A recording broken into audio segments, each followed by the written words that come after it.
মানে কাপড়ের সবচেয়ে 10টা কোম্পানি বড়োর মধ্যে আজকে 10 বছর 5 নম্বর পজিশনে ছিল, সেরকম একটা কোম্পানি বলছে ঈদের যদি উন্নতি হতে পারে, এত কম সংখ্যা মানুষ নিয়ে এত ছোট দেশ থাকা সত্ত্বেও, তাহলে আমরাও পারবো, আমরাও শুরু করবো। তাই 2000 সালে 24 আগস্ট একটা প্যান্টের পিস দিয়ে ডাইরেক্ট সেল সিস্টেম শুরু করে। আর কোম্পানি বলছে আমি তো প্যান্ট শার্টের জামা কাপড় রেডিমেডের গার্মেন্টসের কোম্পানি ছিলাম, আমাকে একটু সময় দাও, আমি এখানে সুচ থেকে আমি হাওয়াই যায় যথাৎ প্লেন পর্যন্ত আনবো।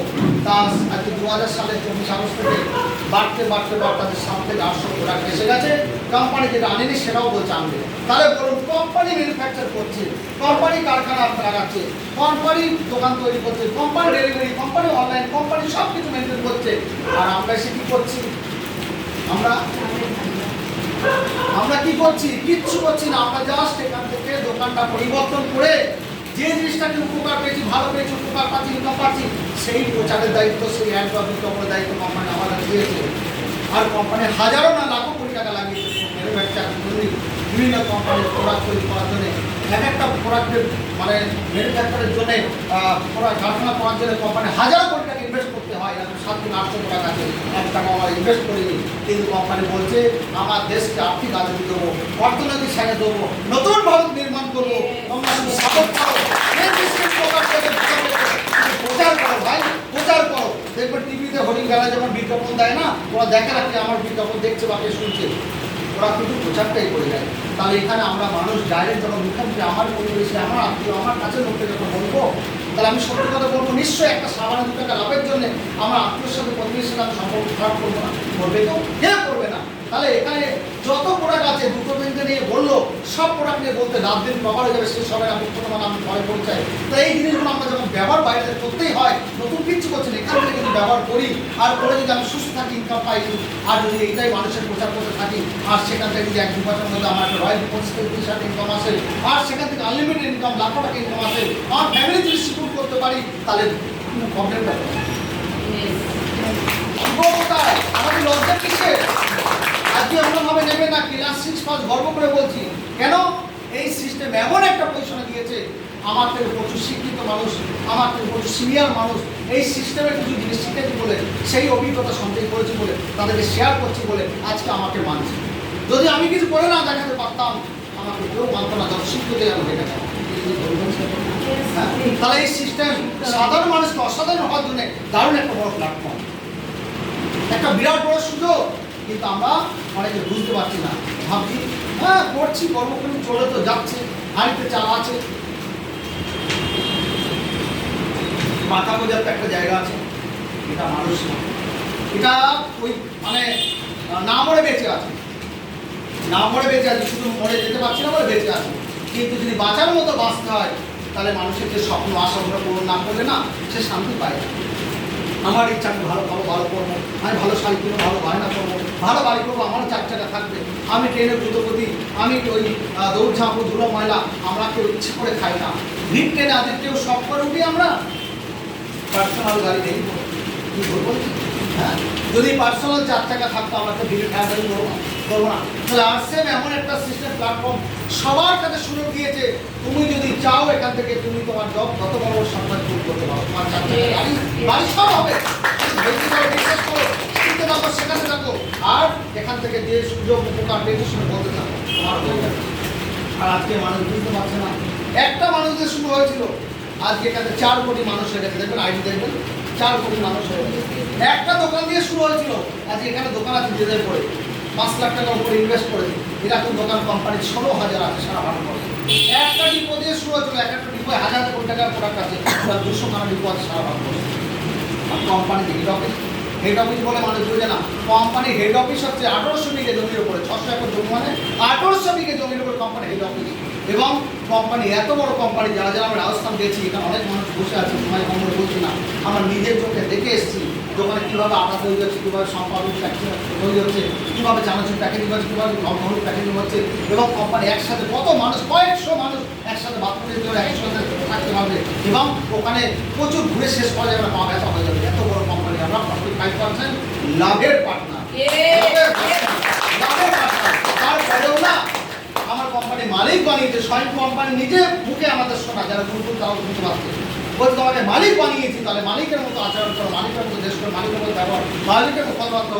আর আমরা যখন কাউকে বোঝাতে যাই না, ওই যে নিউটি যা জোগাড়টা নাও তাহলে 110। এই নিজের লাভ দেখছি বলে আমার কথাবার্তা, আমার বডি ল্যাঙ্গুয়েজ, আমার চোখ মুখ সব কিছু আলাদা হচ্ছে। তখন বুঝতে পারছি খুব চালাক করি না, আমাকে বিক্রি করতে বুঝি না, আমার দরকার হলে আমি ডাক্তারের কাছে যাবো, তোমার কাছে কেন? তুমি কবে ডাক্তার হয়েছো, তুমি কবে নার্সিং প্র্যাকটিস করেছো? আমি তো দেখিনি। এরকম করে বলবো কেন? আমার বলার ধরনটা চলবে, আমার কথা বলার দোষ কাউকে দেবেন না। একটা আঙুল কাউকে দিলে 3টা আঙুল নিজে দিলে, যতক্ষণ না আমি বিশ্বাসের মতো বোঝানোর মতো কথা না শিখছি ততক্ষণ নিজের দোষ দেবো, নিজের দোষ দেবো। আজকে দীপিকাদি নিজে বলে গেল, এই দিদি হ্যাঁ প্রোগ্রাম চলছে না, হঠাৎ চা নিয়ে চলে এসছে, মাথা গরম হয়ে গেছে, মারতাম এখন। প্রোগ্রাম চলছে করেন, প্ল্যান হচ্ছে, নতুন লোক বসে আছে, চা খান একদম সামনে বসে, এইসব জন্য বোকা, অন্য কোনো কারণ কিন্তু সিস্টেমের আমাদের মাধ্যমে বকা যাবে। হ্যাঁ এরকম ভুল করে করে আজকে ওনার কথা শুনতে আমার মুগ্ধ হয়ে যাচ্ছে। হ্যাঁ আনন্দতে মনে হচ্ছে যত উষ্ণ এসে যাচ্ছে, ঠিক আছে কথা বলতে পারতাম বুঝলেন। এরকম আর কি একটা স্যারের কথা বলবো, সীতাম স্যার জিনিসটা আছে, ওকে যখন কথা বলতে দিচ্ছি না, দরজার কাছে যাচ্ছে, একজনের বাড়ির প্রোগ্রাম আছে, জলটা রেডি করে রাখবে, মানে গলা যেন বলতে পারবে কি মেরে দিয়ে কথা বলতেছি, সেই হিসাবে যে ফাঁকি দিচ্ছে। হ্যাঁ তাহলে শুরুতে না সবারই প্রবলেম থাকে, কেন আমাদের না একটা অভ্যাসের দাস, এখন ধরনের লেকচার দেওয়া, কোনো মিটিং সিটিং করা, কোনো বক্তা আমরা আগে ছিলাম না, তাহলে এই সিস্টেম থেকে আমাদের আস্তে আস্তে শিখতে হবে। তাহলে প্রথমে আমাদের কি ভয় কাজ করছে, ভাবে এত মানুষের সামনে কী কথা বলবো, কী ভাবে, কী মনে করবে, তারপর লজ্জা কাজ করবে, আমার সাহসের একটা ব্যাপার আছে, এই সাহস আসবে, ভয় কাটবে যদি আস্তে আস্তে আপনি শুরু করেন। যদি শুরু না করেন না, সারা জীবনে ভয় আপনাকে আটকে রাখবে, আপনার বয়স দিনের পর দিন বাড়বে, স্বপ্নই থেকে যাবে, আপনার যাওয়ার টাইম হয়ে যাবে। ভাববেন না সারা জীবন থেকে যাবে, আপনার সুস্থ থাকবেন কিন্তু যাওয়ার টাইম হলে চলে যাবেন। আরসে বলছে যতদিন বাঁচবেন সুস্থ থাকতে পারবেন।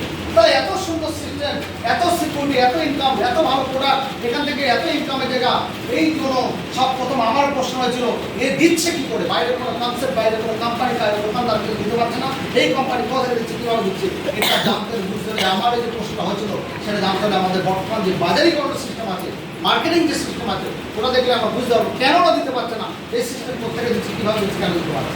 আমরা সবাই জানি যে কোনো জিনিস তৈরি করছে কোনো না কোনো কোম্পানি, কোনো না কোনো কোম্পানি, ঠিক বলছি তো, সিপে কোম্পানি।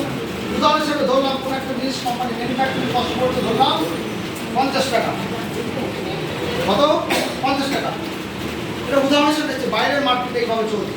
উদাহরণ হিসেবে ধরলাম কোম্পানি লাভ করবে না, ধরলাম 5 টাকা, জিনিসটার দাম কত হলো 50 টাকা। আচ্ছা 50 টাকায় আমরা কাস্টমার বা খরিদ্দার পাচ্ছি না, কোম্পানি কি গোডাউনে বাড়িতে রেখে দিচ্ছে জিনিসটা ম্যানুফ্যাকচার করে না, কোম্পানি কি করছে প্রোডাক্টটা বিক্রি করার জন্য কোম্পানি কি করছে অ্যাড বা বিজ্ঞাপনের সহযোগিতা নিচ্ছে। আচ্ছা এই অ্যাড বা বিজ্ঞাপন আমার আপনার মতো মানুষকে দিয়ে দিচ্ছে। আচ্ছা নতুন মানুষ কারা কারা আছে, হাত তুলে দিন। আচ্ছা এখন অনেক দাদাদিদের নতুন আছে, ঠিক আছে, তাহলে আপনারা একটু ভালো করে প্ল্যানটা ফলো করুন। তাহলে এতক্ষণ ধরে যা যা শুনলেন দেখলেন, এই প্ল্যানটা যদি না বুঝতে পারেন তাহলে আপনার মধ্যে প্রশ্ন আসতেই পারে যে দিচ্ছে কোথেকে, কোনো সিস্টেম দিচ্ছে না, কোনো কোম্পানি দিচ্ছে না, এই কোথা থেকে দিতে পারছে, কেন দিতে পারছে, কেন ইনকাম, কেন তো প্রোডাক্ট ভালো, কেন তো আনলিমিটেড ইনকাম, এই টোটাল সব প্রশ্নের উত্তর একটাই হচ্ছে, এই প্ল্যানটা যদি ভালো করে আমরা দেখে নিয়ে বুঝে দিতে পারি তাহলে সব প্রশ্নের উত্তর এখানেই আছে। তাহলে কোম্পানি জিনিস তৈরি করে, কোম্পানি বিক্রি করার জন্য অ্যাড বা বিজ্ঞাপনের সহযোগিতা দেয় দাদা, সেই অ্যাড বা বিজ্ঞাপন কিন্তু আমার আপনার মতো মানুষকে দেয় না, তাদেরকে দেয় বিভিন্ন সেলিব্রিটি পার্সন মানুষ, নায়ক নায়িকা বা খেলার হতে হবে, যাদের এক কথা আমরা সবাই চিনি। তাহলে এই যে নায়ক নায়িকা খেলার যখন বিজ্ঞাপন দেয়, এরা কেউ ফ্রিতে দেয়, যদি ফ্রিতে দেয়, আমরা সবাই যা পেপার বা টিভি দেখেছি বছরে চুক্তি হয় বিভিন্ন বিরাট কোহলি, সচিন তেন্ডুলকার, হ্যাঁ শুরু থেকে শুরু করে জাহিদ খান থেকে শুরু করে বিভিন্ন নায়ক নায়িকা শাহরুখ খান, সালমান খান, ঐশ্বর্য রায় থেকে শুরু করে এদের সাথে একটা কোটি কোটি টাকার বাৎসরিক চুক্তি হয়, এত সেকেন্ডের বিজ্ঞাপনে এত কোটি টাকা দিতে হবে। তাহলে এই যে কোটি কোটি টাকা বিজ্ঞাপনে কোম্পানি খরচ করছে, কোম্পানি কি গাড়ির থেকে দিচ্ছে বলে মনে হচ্ছে?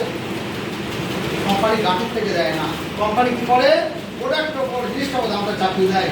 আর এই বিজ্ঞাপনটা আমরা সবাই জানি কিসে হয়, টিভি হোর্ডিং ব্যানারে, মানে বিজ্ঞাপনে যে কোটি কোটি টাকা খরচ হচ্ছে, উদাহরণের সাথে কোম্পানি ধরলাম 15 টাকা বসিয়ে দিয়েছে কোটি টাকা তোলার জন্য, তাহলে জিনিসটার দাম বাড়লো না কমলো দাদা? বাড়লো।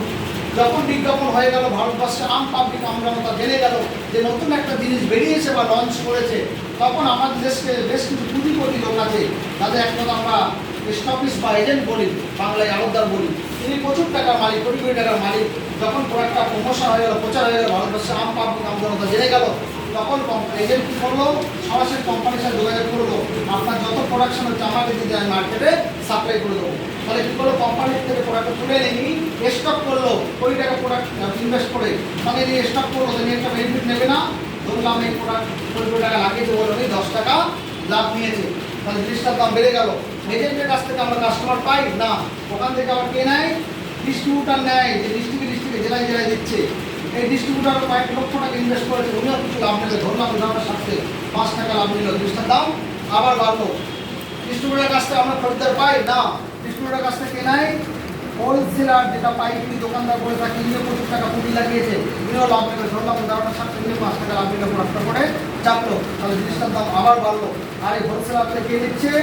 রিটেল কাউন্টার, অর্থাৎ খুচরো দোকান বা মুদিখানা দোকান বা পাড়ার দোকানদার, ইনিও একটা লাভ নেবে। কেন? মোটা অঙ্কের টাকা, মুদিখানি যে ভালো পজিশনে দোকান করে 4 থেকে 10 ঘন্টা ডিউটি আছে, তাহলে উনিও লাভ নেবে।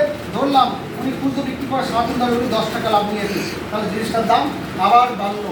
আর এখান থেকে আমরা সাধারণ খরিদ্দার, যেটা ইংরেজিতে কাস্টমার বলা হচ্ছে, আমরা এই দোকান থেকে কেনাকাটা করে আসি, কত টাকায় কিনতে বাধ্য হচ্ছি? যে প্রোডাক্টটা 50 টাকা ম্যানুফ্যাকচারিং কস্ট করছে, 5 টাকা কোম্পানি লাভ নিয়ে চলে যাবে, 55 টাকার প্রোডাক্টটা বিজ্ঞাপনে 15 টাকা খরচ হচ্ছে 70 টাকা, এজেন্ট 10 টাকা 80 টাকা, ডিস্ট্রিবিউটার 5 টাকা 85 টাকা, হোলসেলার 5 টাকা 90 টাকা, খুচরো দোকানদার 10 টাকা 90, আর 10-এ 100 টাকা। 100 টাকা কে কিনতে বাধ্য হচ্ছে? কাস্টমার। এনাকে কি বলা হচ্ছে? কাস্টমার। কেন কাস্টমার বলা হচ্ছে? কষ্ট করার মর, একদম সত্যি কথা বলি। আমরা দেখুন চাকরি করি, 4 মাস করি, ব্যবসা করি, ছোটোখাটো বড়, আমাদের কষ্ট করার টাকা নেই। যখন 100 টাকা নিয়ে প্যাকেটটা নিয়ে দোকানে কিনতে যাই, আমি খরিদ্দার প্যাকেটটা নিয়ে 100 টাকা বাজার করলাম বলে দোকানদার 10 টাকা লাভ করলো, ঠিক না? তাহলে কষ্টটি আমরা করছি না। আমি খরিদ 100 টাকা কিনলাম বলে হোলসেলার 5 টাকা লাভ করলো, আমি খরিদ 100 টাকা বাজার করলাম বলে ডিস্ট্রিবিউটার 5 টাকা লাভ নিল, আমি খরিদ 100 টাকা কিনলাম বলে এজেন্ট 10 টাকা লাভ নিল, আমি খরিদ্দার কিনলাম বললে বিজ্ঞাপনে 15 টাকা তুলে দিল, তাহলে সবার টাকা দিচ্ছে কাস্টমার, তাহলে কষ্ট করে হচ্ছে না? হ্যাঁ, তাহলে তিনি 500, 5000, 10,000, 20,000, 50,000, 1 লাখ টাকা, যত টাকা ইনকাম রোজগার করুন না কেন, যখনই দোকানে খরচ করবে, টাকা দেবে, জিনিস পাবে, সম্পর্ক শেষ। আর মাঝখানে এই মিডিল ম্যানরা, তিনি কিনছে বলে এরা ম্যাক্সিমাম বেশি থেকে বেশি 20%-এর বেশি কম হবে, এরা ধনী বা বড় হয়ে যাচ্ছে এই সিস্টেম। তাহলে এই কাস্টমার কিন্তু কেনাকাটা ছেড়ে যায় বা বন্ধ করে সিস্টেমে চলবে, দাদা এই সিস্টেম চলবে না। আবার ধরুন কাস্টমার আছে, খরিদ্দার আছে, কোম্পানি প্রোডাকশন করছে না, জিনিস উৎপন্ন হচ্ছে না, তৈরি হচ্ছে না, আমরা পাবো জিনিস? পাবো না। তাহলে তার জন্য সিস্টেম চলছে, কোম্পানি জিনিস তৈরি করে বলে আমরা পাই, আমরা খরিদ্দার ব্যবহার করি বলে তাই হবে। এই দুজনের জন্য চলছে সিস্টেম, অথচ এই দুজন দেখবেন কিছু পাচ্ছে না, কোম্পানি 5 টাকা লাভ নিচ্ছে, কিন্তু জাস্ট হাত বদল করতে করতে জিনিসটা ডুপ্লিকেট হচ্ছে, ভেজাল হচ্ছে, লাফি দাম বাড়ছে, তার খেসারত দিচ্ছি আমরা সাধারণ কাস্টমার, এটাকে করতে হবে, শোষণ হচ্ছে, শোষিত হচ্ছে, বুঝেছেন? এই সিস্টেমের কারণে আজকে আমরা করি। আমাদের বাপ দাদা বা বাপ ঠাকুরদা অনেক ইনকাম করেছে, যদি জিজ্ঞেস করে দাদু তুমি এত রোজগার করেছে কি করলে, বলে নাতি সব খরচ হয়ে গেছে। খরচ কোথায় করেছে? এই দোকানেই খরচ করেছে। আর আমাদের টাকায় না গাড়ি বাড়ি বড় হয়েছে, ধনী হয়েছে, হ্যাঁ, আমাদের টাকাতে ছেলে মেয়ে বিদেশে করতে গেছে, সব স্বপ্ন পূরণ করেছে। আর আমরা জেনেই সেনেই টাকা দিচ্ছি, জিনিস পাচ্ছি, সম্পর্ক শেষ। এবং আজকের দিনে টাকা দিয়ে আমরা বিষ কিনে আনছি, সেটা আমাদের ডেমো করে দেখানো। হ্যাঁ, তার জন্য আমাদের কোম্পানি পিসিডি বলছে যেভাবে বিদেশ উন্নতি হয়েছে সেইভাবে আমিও সিস্টেম চালু করবো 2040 আগস্ট। পার্সেন্ট নাম দিয়ে তুমি কী করলো, ভালো কোয়ালিটি প্রোডাক্ট 50 টাকায় তৈরি করলো, তুমি বলছো আমি এখানে লাভ করবো, যেখানেও লাভ করবো, কিন্তু আমি এই সিস্টেমে যাবো না, এটা ব্যাকডেটেড, এটা ওল্ড সিস্টেম। এই সিস্টেম থাকলে কোনোদিন ভারতবর্ষ ধনী হবে না। রবীন্দ্রনাথের কবিতাই থেকে হয়তো দেখে যাবে যে ভারত আবার জগৎ সবাই শ্রেষ্ঠ আসন হবে, ওরা শুনেই নিতে হবে, কবিতা পড়ে নিতে হবে বছর করে। তার জন্যে আমাদের কৃষি কী করলো, বিদেশ যেভাবে উন্নতি হচ্ছে 70-80 বছর ধরে চেঞ্জ করেছে, সেই সিস্টেম চালু করলো, ডাইরেক্ট সেলিং সিস্টেম। বলছে আমি এই সিস্টেমে না গিয়ে ডাইরেক্ট যাবো বিদেশে। এই সিস্টেম চলছে অনেক আগে থেকে, প্রায় 70-80 বছর ধরে এই সিস্টেম চলছে, ডাইরেক্ট সেলিং সিস্টেম। এই সিস্টেম হওয়ার কারণে বলছে আমি 100 টাকা বা তারও আরও কমে দেবো, আর এটা দেওয়ার কারণে প্রথম লাভ হচ্ছে এই যে 15, 10, 25, 30, 35, টাকাটা বেঁচে যাচ্ছে, যেটা এরা নিয়ে চলে যাচ্ছিল, এইটা ডাইরেক্ট হওয়ার কারণে এই টাকাটা কোম্পানির কাছে চলে আসছে। বলছে এই টাকাটা আমি সুন্দরভাবে কাস্টমারকে, খরিদ্দারকে আমি আমার 35% পার্টনার বানিয়ে নেবো। আমি এখানে লাভ করেছি, এখানেও লাভ করবো।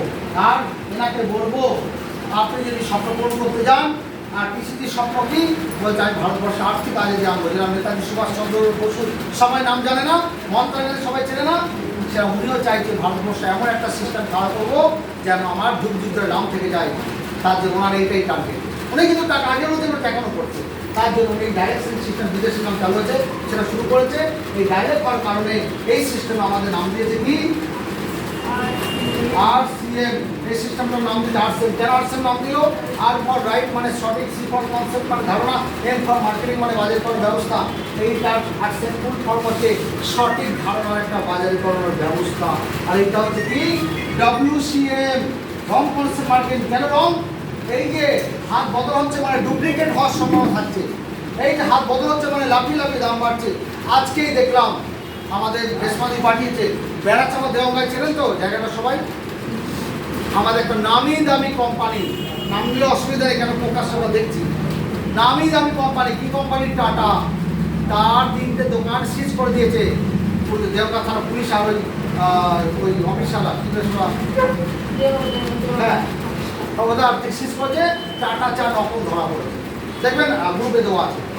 বেশি দূর না, দেওয়াঙ্গা বেড়াচাপা আমাদের লাইন, টাটা চা ধরা পড়েছে।